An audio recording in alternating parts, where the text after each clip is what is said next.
Surgery లేకుండా sciatica, spondylitis, frozen shoulder కి కేవలం 45 నిమిషాలలో నొప్పి లేని అత్యాధునిక చికిత్స ప్రాణ పెయిన్ క్లినిక్.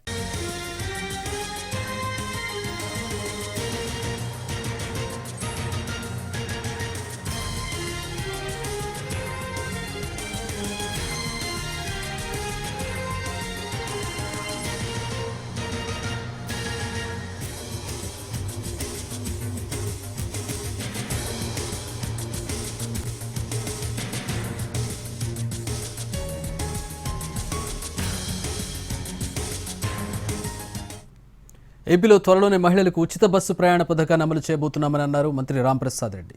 సూపర్ 6 హామీలో భాగంగా ఒకదాని తర్వాత మరొకటి అమలు చేసేలా చర్యలు చేపట్టామన్నారు. మహిళలకు ఉచిత బస్సు ప్రయాణ పథకంపై 3 మంత్రులతో కమిటీ వేశామని చెప్పారు. ఇతర రాష్ట్రాల్లో ఈ పథకం అమలవుతున్న తీరును వారు అధ్యయనం చేస్తున్నామన్నారు.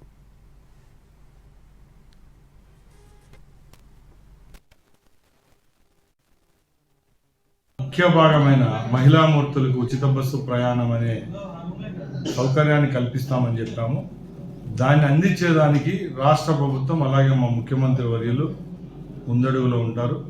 ముఖ్యంగా ఈ కార్యక్రమాన్ని ఇక్కడికి చేపట్టేటప్పటికి ఏ విధమైన చిన్న పొరపాటు కూడా లేకుండా మహిళామూర్తులందరికీ సౌకర్యవంతంగా ఈ స్కీమ్ను అందించేదానికే ఒక కమిటీ ఏర్పాటు చేయడం జరిగింది.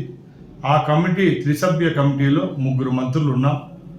ఇక్కడ ఈ పథకాన్ని అందిస్తున్న కర్ణాటక, తమిళనాడు అలాగే మిగతా రాష్ట్రాలు ఏవైతే ఉన్నాయో ఆ రాష్ట్రాల్లో పర్యటించి క్షుణ్ణంగా అక్కడ ఉన్న లోపాలు అలాగే అక్కడ ఏ విధమైన ప్రజల దగ్గర నుంచి వస్తున్న రెస్పాన్స్ను కూడా మేము తీసుకొని అన్నిటినీ బేరీజు వేసుకొని ఈ రాష్ట్రంలో త్వరలోనే ఈ కార్యక్రమాన్ని అందించేదానికి కార్యాచరణ జరుగుతూ ఉంది.